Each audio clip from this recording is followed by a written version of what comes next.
Hai people, welcome to Pocil, podcast sambil ngecil bareng gue Elsa Faradila. Di Pocil kali ini kita bakal ngobrol-ngobrol seru banget nih sama cewek yang menurut gue nih keren ya gitu. Karena sehari-harinya ini beliau ini aktif banget dalam berbagai kegiatan dan juga inisiatif yang memperjuangkan perempuan. Jadi makanya keren banget kan. Langsung aja kita sambut kali ya Kak Vivi. Halo Kak. Rame banget. Apa kabar Kak? Baik, alhamdulillah. Apa kabar Elsa? Alhamdulillah baik. Kak, berarti aku manggilnya Kak Vivi boleh ya? Boleh. Tapi nama aslinya siapa Kak? Mau nama legalnya apa nama panggung? Boleh apa aja Kak? Namaku itu Nindya Nastiti Restuviani, panjangnya itu. Tapi memang panggilannya Vivi dari kecil, dari lahir. Nggak tahu kenapa ibuku bikin nama panjang-panjang, endingnya yang diambil cuma V dari Restuvianinya aja gitu, Vivi gitu. Mungkin biar gampang gitu kali Iya ya. sih, ya. Oke Kak. Nah Kak, sebelum kita masuk ke topik-topik yang hot ini Kak, aku mau nanya dulu Kak. Sebenarnya apa sih Kak hal yang Kak Vivi tuh banggakan menjadi seorang perempuan, coba Kak? Itu pertanyaan paling sulit dari list pertanyaan yang kalian Kasih. kasih sebenarnya. Yang lainnya tuh kayak ngejawabnya tuh gampang banget, tapi pertanyaan pertama itu yang kayak bener-bener kayak Mikir. "Hah? Apa ya? Apa yang gue banggakan dari diri gue ya?" Sebetulnya banyak ya kalau misalkan dibanggakan dari perempuan, tapi menurut aku perempuan itu pasti aku ngerasa kayak kita tuh punya identitas diri kita masing-masing gitu loh. Jadi aku rasa kayak keberagaman dari perempuan itu sebetulnya membuat aku bangga menjadi diri aku sendiri gitu kan ya, karena aku berbeda dari yang lain tapi juga memiliki apa ya, perjuangan-perjuangan yang sama. Itu yang membuat aku bangga sama diriku sendiri. As in short mungkin lebih kayak kalau aku bilang juga bagaimana perempuan itu bisa bertahan dalam segala macam gempuran-gempuran dunia yang sangat patriarkis ini. Itu yang membuat aku kayak such apa ya, kayak bener-bener terkagum-kagum dengan perempuan dan tentunya dengan diriku sendiri dan Elsa juga gitu. Nih, betul banget sih Kak. Jadi kayak maksudnya ini kita ambil contoh kecil.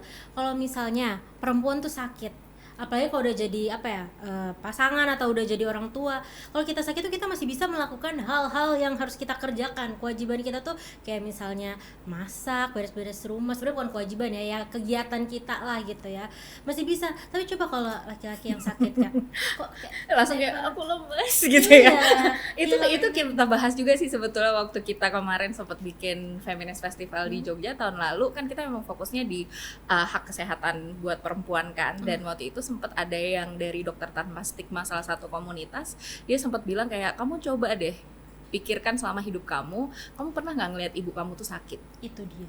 Nggak pernah, karena dipaksa. Perempuan itu nggak boleh sakit gitu, karena tadi ya dipaksa untuk kita selalu harus on untuk ngurusin segala macam hal.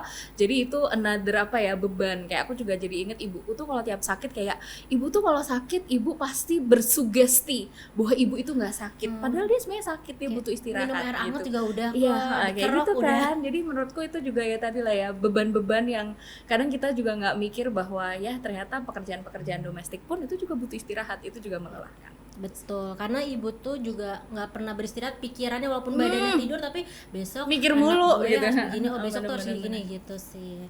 Nah Kak Pipi, Pipi Sunda banget. Sunda, jadi Sunda. Tetes kalian ya, teh pipi gitu. Tapi Sunda Kak? Enggak, bukan. Jawa? Jawa, Oh iya. Jawa. Mbak. Jawa Tengah.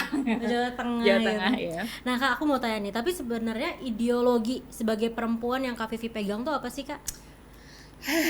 Apa ya? Kalau aku sih ngelihatnya mungkin lebih kayak, kalau misalkan dibilang feminisme, mungkin karena kita nanti akan ngebahas feminisme, of course aku percaya sama ideologi feminisme. Tapi sebetulnya lebih ke nilai dari feminisme itu sendiri yang aku pegang. Jadi kalau misalkan aku sebagai perempuan, aku melihat ideologi aku pegang adalah ya tadi, kesetaraan sebetulnya. Bahwa kita sebagai perempuan, ini kita nggak hanya ngomongin antara perempuan dengan gender lainnya yaitu laki-laki, tapi juga melihat bahwa sebagai perempuan di identitas-identitas tertentu, kita juga bisa jadi punya privilege gitu kan. Jadi di saat kita melihat kesetaraan, aku nggak cuma ngomongin kesetaraan buat diriku sendiri, tapi juga kesetaraan ke orang-orang lain yang mungkin ternyata punya situasi-situasi yang lebih apa ya, lebih rentan, lebih marginal dibanding aku, walaupun aku juga sama-sama perempuan kayak gitu. Jadi mungkin itu nilai yang selama ini aku pegang sih.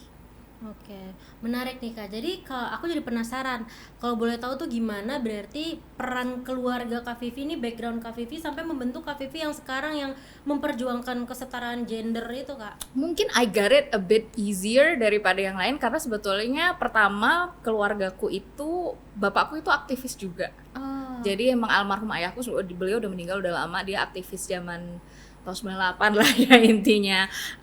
Tapi maksudnya dalam konteks melihat hak asasi manusia, dalam konteks melihat kesetaraan, dia nggak pernah membeda-bedakan mana yang laki-laki dan perempuan. Kebetulan juga bapakku itu lahirnya waktu Hari Perempuan Internasional. Jadi kayak udah pas ada banget, jalannya gitu. pas banget, dan juga anaknya semua perempuan. Jadi menurut aku, kenapa aku bilang bahwa I got it easy, karena aku nggak pernah punya pengalaman di keluargaku di mana aku ini dibedakan karena aku perempuan, karena semuanya perempuan gitu kan. Oke. Kita punya hak yang sama gitu. Jadi aku rasa mungkin itu yang membuat aku di saat aku berada di luar keluargaku dan melihat bahwa misalkan kayak cuman, ini kan aku ngomongin keluarga inti ya, tapi kita juga ngomongin kayak keluarga besar gitu, misalkan kayak nenekku, ke sepupu-sepupuku, aku kan punya sepupu laki-laki juga. Nah di situ baru aku merasa aneh, di rumah gue nggak dibedain kok. Iya. Tapi di saat aku melangkah keluar, kenapa kok jadi berbeda? Aku juga dulu sekolahnya di pesantren by the way. Sumpah gitu kan. Mungkin nggak pesantren banget, tapi sekolah Islam yang boarding school gitulah ya. Jadi apa ya namanya, pesantren ya.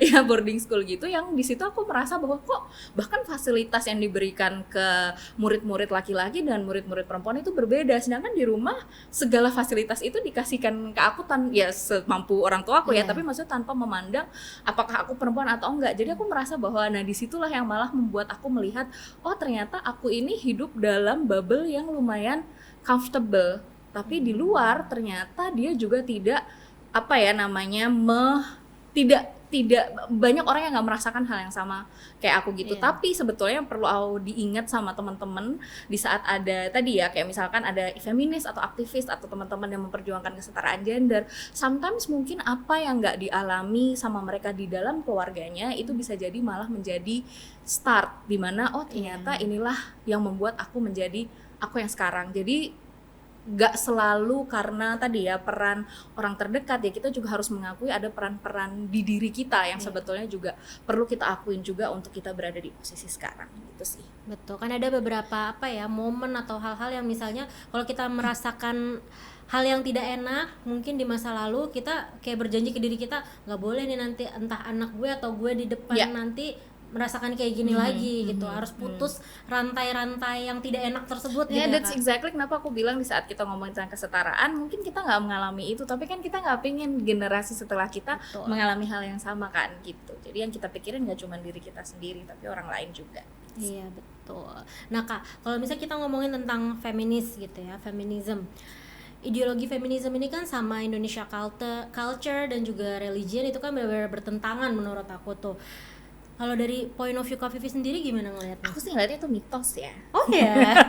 Sekarang kita ngomongin tentang Indonesian, kan orang sering bilang nih kayak oh feminisme itu bertentangan dengan apa namanya tadi budaya ketimuran gitu. Apa sih sebetulnya budaya ketimuran? Ya, tapi kita yang gitu bikin kan? sendiri sih kalau kayak gitu. Iya kan, kalau aku bilang Kak, budaya ketimuran itu sebetulnya apa? Karena kalau misalkan kita mau melihat sejarah, teman-teman pernah nggak baca bukunya Peter Carey judulnya Perempuan Perkasa di abad 18 sampai berapa gitu lah, pokoknya di tahun 1600 sampai 1800-an gitu.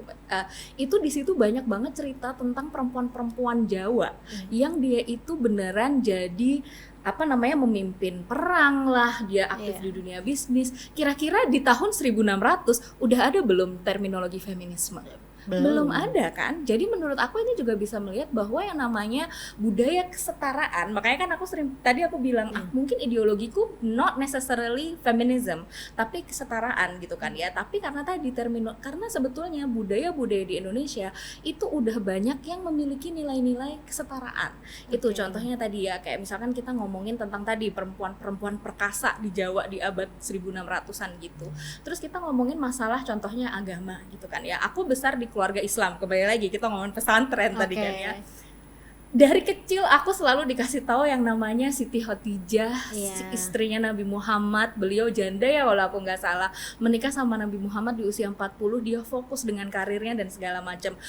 di masa Nabi Muhammad ada nggak terminologi feminisme? Nggak ada. Tapi Siti Khadijah dia bisa melakukan semuanya. Jadi waktu aku dulu umur 30 tahun belum menikah terus dibilang, "Kamu nih belum menikah, fokus sama karir." Gue balikin lagi orang, bagaimana dengan Siti Khadijah? Gitu kan. Eventually dia juga, maksudnya ya tadi itu pilihan-pilihan yang maksudku kita nggak bisa melihat ya tadi ya ini budaya apakah ini bertentangan sama agama atau enggak, dan banyak sebetulnya teman-teman feminis yang percaya pada agama yang melihat bahwa sebetulnya banyak agama itu tergantung interpretasi orang. Kalau misalkan kita ngomongin Islam contohnya kembali lagi karena itu yang paling dekat sama aku ya.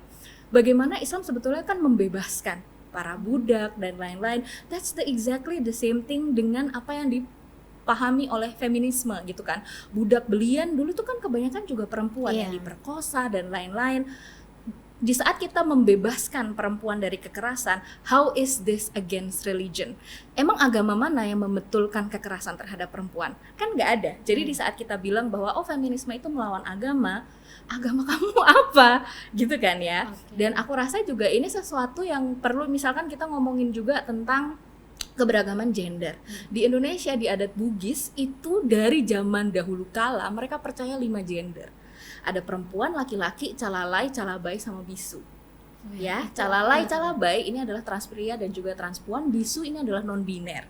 Ini mereka tuh benar-benar dianggap menjadi komunitas yang sakral. Mereka memimpin upacara-upacara adat, terus mereka itu jadi bagian dari kerajaan dan lain-lain. Jadi sebetulnya keberagaman gender pun itu tuh sudah ada di nilai-nilai budaya Indonesia. Siapa yang menghapuskan dengan datangnya kolonialisme?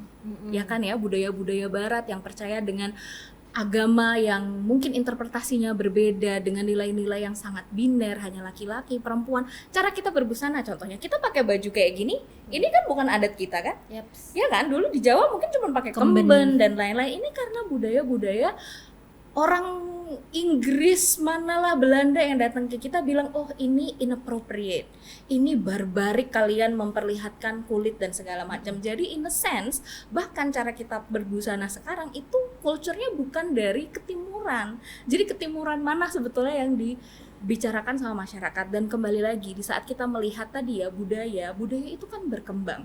Dan juga kita harus bisa memilih mana budaya yang memang pantas untuk kita keep dan mana budaya yang memang harus kita tinggalkan, karena itu memberikan banyak kecelakaan, negative things. Misalkan contoh dulu budayanya kalau anaknya lahir perempuan dibunuh gitu kan, karena mereka nggak suka. Apakah budaya seperti itu mau kita pertahankan? Kan enggak. Begitu juga sama dengan misalkan mungkin ini juga masih banyak ya orang-orang yang percaya bahwa ini banyak manfaatnya tapi menurutku sih banyak mudorotnya gitu. Kalau orang Islam, female genital mutilation, sunat perempuan contohnya, itu kan banyak banget kan yang menganggap bahwa itu kewajiban bagi menurut agama dan segala macam. Tapi dari teman-teman KUPI Kongres Ulama Perempuan Indonesia sudah mengharamkan gitu, bahkan menurut undang-undang kesehatan sendiri itu juga udah nggak boleh. Tapi kan ini kan kita harus melihat budaya mana yang memang harus bisa kita keep sebagai tadi ya bagian dari ini memang keberagaman, ini sesuatu yang baik, ini bukan yang memang tadi baik buat kita, tapi kita juga harus melihat ya kalau misalkan budayanya malah melukai perempuan dan komunitas-komunitas rentan, ya kenapa harus di keep gitu. Memang kita harus berprogres seperti itu. Nah Kak, kalau gitu apa turning point Kak Vivi nih yang buat kayak oke, gue akan memperjuangkan kesetaraan gitu, gue feminis gitu? Kalau turning point untuk memperjuangkan kesetaraan, aku sebenarnya agak bingung ya, sejak kapan ya gue kalau misalkan menyebut diri aku sebagai seorang feminis, sebetulnya itu semenjak kuliah. Jadi nggak ada orang lahir langsung aku feminis gitu kan. Nggak bakal ada orang yang lahir bilang kayak aku lahir cengar langsung aku feminis. Apalagi kita hidup di dunia sangat patriarkis, pasti ada momen-momen dimana kita harus awakening lah ya bahasanya, awakeningnya dulu kayak ternyata ini ketidaksetaraan, ini aku mengalami diskriminasi dan lain-lain. Tapi kalau misalkan aku sendiri waktu zaman kuliah itu sebetulnya ya balik lagi ya, karena waktu aku kecil aku sudah melihat, maksudnya aku mengalami sesuatu yang berbeda mungkin dari kebanyakan orang di saat kayak tadi ya keluargaku menjunjung tinggi kesetaraan dan lain-lain. Tapi waktu kuliah itu sebetulnya aku sempet KKN kan ya, namanya kuliah itu kan ada KKN. Tapi jadi bukan di desa penari kan? Oh enggak, bukan, agak jauh gitu kan. Jadi di waktu KKN ini, karena aku dulu mahasiswa hukum, jadi yang of course project hukum. Sebetulnya waktu itu project hukum yang mau kita tangani atau kita bantu itu sebetulnya adalah sengketa tanah sebenarnya. Ngomongin sengketa tanah. Tapi di saat kita melihat sengketa tanah yang ada masuk ke desa ini, itu tuh banyak banget masalah rebutan harta yang bukan rebutan harta ya, harta waris tanah yang ternyata anaknya itu nggak bisa mengklaim warisan dari bapaknya karena dulu ibunya ini nikahnya nikah siri. Jadi nggak ada bukti bahwa ini adalah anak sah dari bapaknya. Kenapa mereka menikah siri? Karena ternyata ibunya dinikahkan waktu dia usia 13 tahun, 14 tahun. Jadi dini. Pernikahan anak, bukan pernikahan dini. Bukan dini anak. Karena kita harus menyebutkan itu anak ya. Pernikahan anak gitu kan ya. Jadi ini pernikahan anak ternyata gitu kan. Karena ya tadi mereka pengen segera keluar dari kemiskinan dan lain-lain, mereka dinikahkan oleh orang yang jauh lebih tua gitu. Di usia 17 tahun anaknya udah 3, bayangin. Gitu kan, maksudnya gue aja umur segini gak punya anak gitu kan ya, tapi ini 17 tahun anaknya udah 3 gitu kan. Kita bisa bayangkan situasi seperti itu. Jadi aku merasa bahwa kayak wow, gue di kota nih, gue cuman masalah, ya bukan cuman ya, maksudnya masalahnya mungkin kita aku nggak, itu pertama kali aku beneran terpapar ada anak usia 14 tahun disuruh nikah, ya kan. Jadi aku beneran kayak, hah? What is going on in this world gitu kan ya. Ini di Jawa, desanya di Jawa Tengah juga, yang menurut aku nggak jauh sebetulnya aksesnya ke kota. Jadi aku merasa bahwa kayak girl, ini bahkan masih di Jawa Tengah aja yang nggak begitu jauh dari akses kota, ini banyak banget kejadian-kejadian situasi-situasi yang memperlihatkan kerentanan perempuan gitu. Di titik itulah aku merasa bahwa I need to do something untuk setidaknya pertama memahami kenapa sih kok ini bisa terjadi, kok orang-orang ini sampai tega menikahkan anaknya perempuan usia 14 tahun sama laki-laki usia 35, 40 tahun gitu kan. Itu sesuatu yang aku nggak bisa pahami gitu kan ya. Terus habis itu tentunya ya tadi melihat bagaimana apa kira-kira yang bisa kita lakukan gitu kan ya, untuk tadi setidaknya menaikkan awareness masyarakat terkait ini. Tapi sebetulnya kedua adalah yang membuat aku akhirnya lebih itu adalah tentunya pengalaman pribadi ya. Maksudnya karena aku sendiri juga penyintas dari kekerasan seksual, dan situasi kekerasan seksual yang aku alami itu dengan undang-undang KUHP yang waktu dulu belum ada UTPKS, aku melihat bahwa aku nggak akan bisa mendapatkan keadilan dari kekerasan yang pernah aku alami. Maka dari itu terus kita fokus tuh ngomongin tentang undang-undang tindak pidana kekerasan seksual. Karena yang kamu bilang tadi, kalau misalkan aku nggak bisa mendapatkan keadilan, jangan sampai orang lain juga bisa mengalami hal yang sama kayak aku. Jadi kalau misalkan aku bisa merubah sesuatu hingga orang lain tidak harus merasakan apa yang aku rasakan, well that's the path that I'm gonna take, gitu aja. Jadi itu sebetulnya yang membuat aku akhirnya dan ternyata ideologi yang cocok dengan itu semua adalah feminis. Oke Kak Vivi, nah dari berarti selama kakak nih hidup gitu kan pasti udah bertemu dengan berbagai macam orang gitu ya, sifat, sikapnya. Kalau cara Kak Vivi itu menghadapi orang yang seksis itu gimana sih Kak? Tergantung ya. Maksudnya ada momen di mana kan kembali lagi ya, di saat kita menghadapi orang yang seksis, sebetulnya ini kan kita menghadapi situasi di mana kita direndahkan. Iya kan? Iya. Maksudnya ada momen-momen di mana kayak kita mengalami diskriminasi karena seksisme itu sendiri. Ada momen-momen di mana ya gue lawan gitu kan ya. Ada waktu itu sempat aku kerja di BUMN gitu kan ya, terus habis itu kita sempat waktu itu aduh ya Allah, kalau gue pikir-pikir kayak nih keterlaluan banget, dan aku nggak tahu gimana ceritanya gue bisa dulu survive di dunia ini. Jadi terus dia waktu itu lagi cari resepsionis, ini ceritanya bosku. Terus dia bilang ke aku, Vi, lo cariin ini dong resepsionis, tapi yang kutilang ya. Kurus tinggi langsing gitu, dan harus cantik gitu kan. Terus kan itu seksis ya, maksudnya kenapa gitu kan. Terus waktu itu responku ke dia dengan muka yang lempeng, aku bilang, apa hubungannya Pak dengan kurus tinggi langsing dia dengan skill dia sebagai resepsionis? nggak bisa jawab, dia bahkan kayak jadi awkward gitu karena aku mempertanyakan gitu kan ya. Jadi ada momen-momen dimana menurut aku ya kita bisa melawan dengan caranya kita masing-masing gitu ya, mau kita tadi dengan tanya balik atau bilang aku nggak merasa itu sesuatu yang lucu atau seperti apa, tapi ada momen dimana aku merasa kayak halah nggak worth it gitu kan ya. Kalau misalkan ternyata orang itu memang fokusnya adalah pengen buat nyerang kita, menurut aku sih kadang ada baiknya ya udah anggap aja nggak signifikan omongan dia, lewatin aja gitu. Tapi menurut aku ya kembali lagi, kalau ini cuman celetukan orang kayak gitu, kalau kita punya energi buat kita ngelawan. Tapi kan seksisme ini tuh kan nggak hanya dalam konteks verbal, tapi ada juga seksisme yang akhirnya termanifestasi dalam bentuk-bentuk kebijakan gitu kan. Nah kalau ini jelas harus kita lawan gitu, karena ini bentuknya udah menyangkut ke orang banyak gitu kan ya. Kayak misalkan kemarin ini orang-orang banyak ngebahas tentang undang-undang kesejahteraan ibu dan anak gitu kan ya. Orang banyak yang bilang, khususnya pemerintah, dia akan bilang bahwa oh ini adalah undang-undang yang baik untuk kesejahteraan ibu dan anak. Tapi kalau aku bilang undang-undang ini seksis sebetulnya, karena dia hanya memfokuskan urusan-urusan domestik itu menjadi tanggung jawab ibu.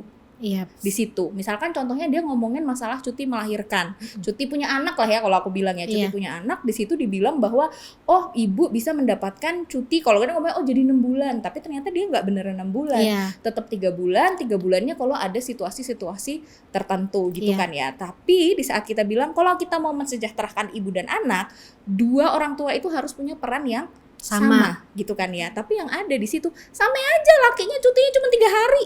Betul. Lah sisanya siapa yang ngerjain?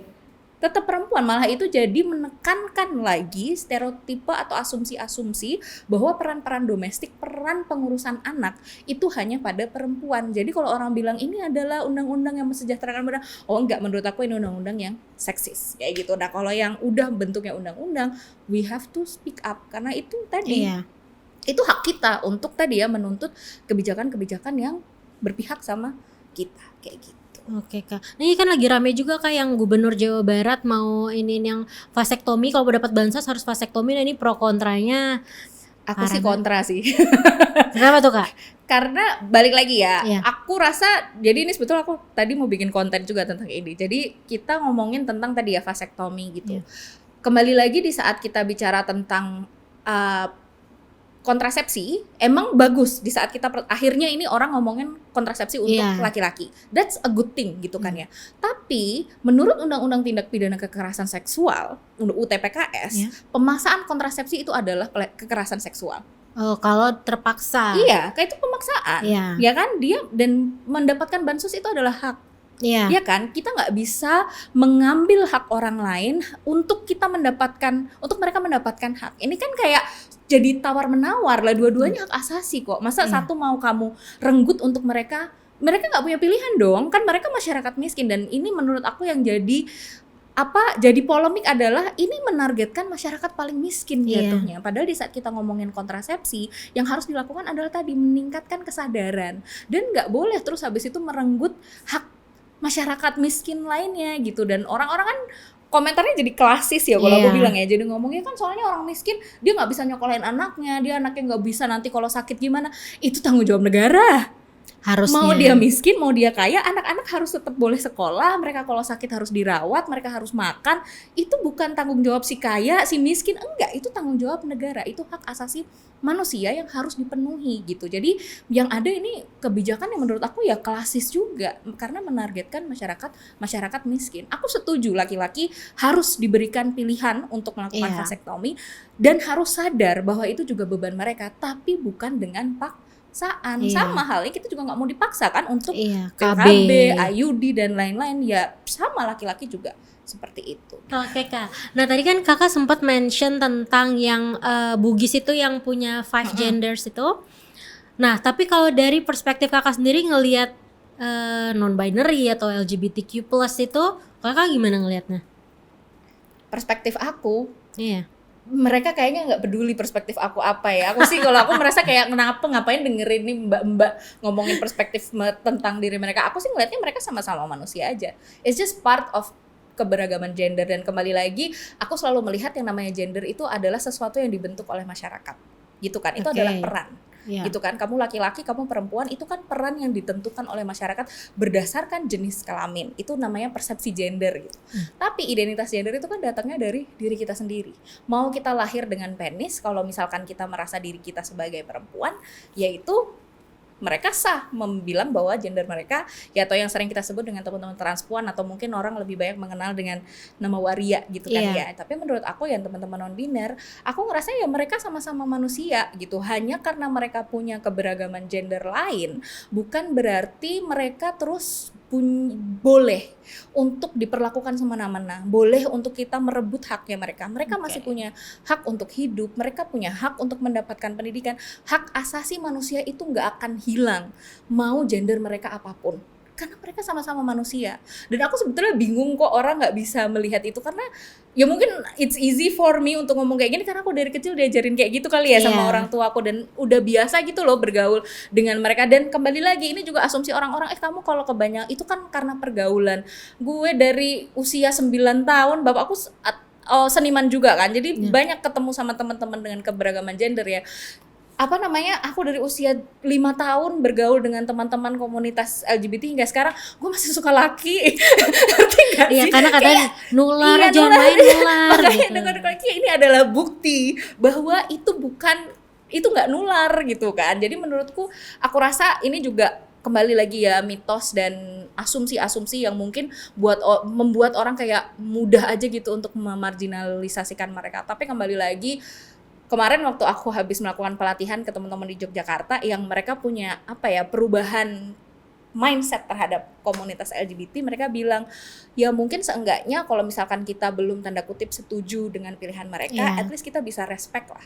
Kita setidaknya melihat mereka itu sama-sama manusia gitu. Kita melihat bahwa mereka itu ya tadi aku bilang haknya itu tetap nyantol walaupun mereka mau memilih gender apapun, kayak gitu sih. Nah ini mungkin aku akan beralih topik sedikit nih Kak, tadi karena sempat mention tentang budaya patriarki gitu ya Kak ya. Ada nggak sih Kak saran kepada wanita dan juga laki-lakinya nih Kak yang masih ini dalam budaya patriarki gitu Kak, terkungkung gitu? Kembali lagi ya, beda konteks di saat kita terkungkung dengan patriarki atau kita yang mengamini patriarki. Iya. Beda. Kalau kita terkungkung, misalnya kita terjebak dalam situasi di mana pasangan kita ternyata patriarkis gitu. Ini contoh ya. Kasarnya kalau gue ya tinggalin aja. Iya sebenarnya. Ya kan. Tapi balik lagi, aku ngerasa itu nggak mudah karena balik lagi pekerjaan aku juga kan mendampingi teman-teman korban kekerasan, baik dalam rumah tangga, kekerasan dalam pacaran dan macam-macam gitu kan. Nggak salah semua satu orang punya banyak pilihan. Benar, gitu, dan banyak dari mereka yang misalkan mereka terjebak dalam situ karena misalkan situasi ekonomi. Saking patriarkisnya kekerasannya itu bahkan mungkin bisa jadi bukan fisik, tapi misalkan kekerasan mental, kekerasan ekonomi. Mereka dianggap aku nih nggak ada harganya, aku nggak bisa apa-apa, nggak boleh kerja. Dan akhirnya misalkan mereka menikah, begitu menikah, kamu sebagai perempuan tugas kamu cuman jadi istri dan ibu. Jadi kamu nggak boleh mengaktualisasi diri, kamu nggak boleh mendapatkan pendapatan buat diri kamu sendiri, itu nggak boleh. Akhirnya misalkan kayak aku mau keluar, aku mau kerja apa, aku udah 10 tahun nggak kerja, siapa yang mau nge-hire aku? It's hard untuk bisa keluar dari situ. Tapi kembali lagi, kalau aku rasa again, kita setidaknya menyadari dalam diri kita bahwa pertama, there is nothing you can do untuk change this person yang menjebak kamu. Itu harus mulai dari menjebak. Itu harus mulai dari diri mereka sendiri, dan itu bukan tugas. Kan kadang perempuan suka gitu ya, aku bisa merubah dia gitu kan ya. Aku pokoknya dia bisa kok berubah, aku akan merubah dia. Bukan tugas kamu. You're not his mom, you're not his parents gitu kan ya. Kamu di situ tuh sebagai pendamping sama-sama gitu kan ya. Jadi menurut aku itu yang harus kita rubah. Jadi itu bukan tugas kamu, itu tugas mereka sendiri untuk belajar. Ya, bahwa ini ternyata menyakiti, dan patriarki itu juga merugikan laki-laki sebenarnya.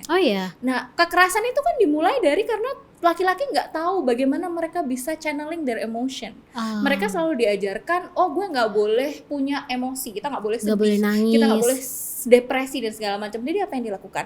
Kalau misalkan berantem sama temennya, argumen itu kita selesaikan dengan cara laki-laki. Ayo kita berkelahi di luar gitu kan. apakah itu menyelesaikan masalah? Masalahnya masih ada, babak belur gitu kan. Jadi menurut aku, dan itu kan jadi akhirnya itu yang kena siapa? Perempuan juga gitu. Jadi pelampiasan itu, dan tadi rate bunuh diri itu lebih tinggi di laki-laki karena mereka nggak bisa mengekspresikan rasa sedihnya, depresinya. Karena tadi tuntutan dari patriarki yang membuat perempuan harus membuat laki-laki harus kelihatan laki gitu kan, ya nggak boleh nangis gitu. Jadi aku rasa ini jadi dan teman-teman laki-laki juga harus mau belajar, jangan bilang kamu dong ajarin aku gini-gini. No, it's your responsibility. I already have so many things on my shoulder, why should I add another burden untuk kamu belajar sendiri gitu. Jadi aku sih sarannya adalah choose yourself deh. Sekali-sekali lah gitu, pilih diri kamu sendiri gitu. Dan itu menurut aku mungkin pelan-pelan kita bisa sama-sama cari jalan keluar gitu, untuk bisa banyak kok lembaga-lembaga yang bisa membantu teman-teman. Betul, karena sebenarnya kan kayak ya waktu mau nikah juga pasti kan kita ngobrol. Ya itu juga gue bingung sih, ini orang kagak ngobrol bagaimana ya. Kayak aku selalu bilang ke teman-teman aku yang kayak mau pada nikah, ngobrol dah. Maksudnya ngobrol tuh dalam artian ya kalian tuh harus satu visi misi prinsip. Misalnya ya selain kita ngomongin ekonomi apa segala macam, yang ngomongin juga nanti mau punya anak nggak contohnya, mau punya berapa, nanti kalau anaknya udah ada mau dididiknya secara apa, maksudnya agama apa gimana gitu kan sekolahnya. Walaupun mungkin orang mikirnya kejauhan, enggak, itu harus diomongin. Cuma pengen tahu mindset kita sama nggak nih gitu kan. Udah jauh ternyata mindsetnya beda kan, gitu. Sakit hati ya. Makanya kayak apa namanya, terus juga di apa lagi ya, ngobrolin tentang nanti kalau di rumah aku masih kalau udah nikah aku masih boleh kerja apa enggak, terus nanti yang beresin rumah boleh punya mbak apa enggak. Itu karena ada beberapa temen aku juga yang abis nikah nggak boleh punya mbak gitu loh. Jadi kayak nggak bantuin tapi tidak dibantuin gitu. Jadi ya maksudnya semuanya tuh, bahkan every little things itu tuh harus gitu. Betul Kak? Betul banget. Betul. Ada nggak Kak kritik yang ingin Kak Vivi sampaikan kepada pemerintah terkait ya pokoknya unek-unek Kakak kepada pemerintah lah Kak? Banyak banget. Harus mulai dari mana? Nggak apa-apa, kita kasih buat Kak atau durasi. Sebenarnya udah banyak ya, maksudnya kita hampir tiap hari juga di Jakarta Feminis kita mengkritik pemerintah because again, dan tentunya memberikan rekomendasi juga kepada pemerintah gitu kan ya. Tapi direspon nggak Kak? Begitulah gitu kan ya. Jadi menurut aku mungkin sekarang kalau misalkan ada kebijakan, pertama ya tadi ya kita harus tolak RUU TNI, Polri, segala banyak banget PR-nya. Banyak banget PR-nya. Dan mungkin kalau misalnya kita ngomongin tentang kekerasan seksual, mungkin pertama yang kita lihat sebetulnya adalah kita udah punya undang-undang yang menurut aku cukup progresif. Bahkan kalau kita bandingkan di luar negeri, bahkan karena kerjaanku yang lain kan juga memperhatikan kebijakan-kebijakan di luar negeri ya yang berurusan dengan isu kekerasan seksual gitu kan ya. Dan ini menurut aku undang-undang TPKS ini adalah sesuatu yang lumayan progresif. Begitu juga dengan Permendikbud yang sekarang nomor 51 kalau aku nggak salah udah ganti ya, yang tentang kekerasan seksual. Ini kan sesuatu yang menurut aku adalah sebuah kemajuan. Sayangnya implementasi ini yang menurut aku nggak berjalan dengan sesuai gitu kan ya. Kita udah punya banyak banget kayak tadi undang-undang TPKS ini fokusnya adalah untuk memenuhi hak korban, mempermudah korban untuk bisa melapor. Tapi kalau di saat implementasinya sistem yang ada di sekitar itu masih punya mindset yang patriarkis, menyalahkan korban, mereka nggak mau menggunakan undang-undang tindak pidana kekerasan seksual, ya percuma kita punya undang-undang ini gitu kan ya. Kayak tadi kita sempat ngobrol waktu break, kita ngomongin kasus yang di Surabaya ada femisida yang ternyata itu ada tuh kasus-kasus kekerasan bentuk-bentuk kekerasan seksual yang ada di situ itu nggak digunakan. Yang rugi siapa? Korbannya. Kita nggak bukan masalah apakah sanksi pidananya diperberat atau apa, tapi yang kita pentingkan adalah bagaimana kita bisa memenuhi hak korban ini, bagaimana kita bisa memulihkan korban lagi, even if korbannya itu udah meninggal, tapi ada korban-korban nggak langsung lainnya, anaknya, keluarganya, lain-lain. Kedua, mungkin yang aku juga merasa urgent dan sangat relate dengan teman-teman perempuan adalah pengesahan rancangan undang-undang perlindungan pekerja rumah tangga. Itu dia. Pas banget kita habis May Day kan, dan kembali lagi di saat kita mengesahkan, kita punya rancangan undang-undang perlindungan pekerja rumah tangga, kita mengakui bahwa kerja-kerja domestik itu juga dihargai. Ada harganya gitu ya, kita dilindungi gitu kan ya. Jadi aku rasa ini penting banget, dan kembali lagi pekerja rumah tangga kebanyakan siapa yang melakukan? Wanita gitu kan ya. Jadi aku rasa ini penting banget untuk, dan ini udah 21 tahun nggak cuman janji-janji doang, cuman di situ-situ aja gitu kan ya, ketua DPR-nya perempuan tapi nggak pro perempuan gitu kan. Jadi aku rasa ini yang perlu kita juga apa ya,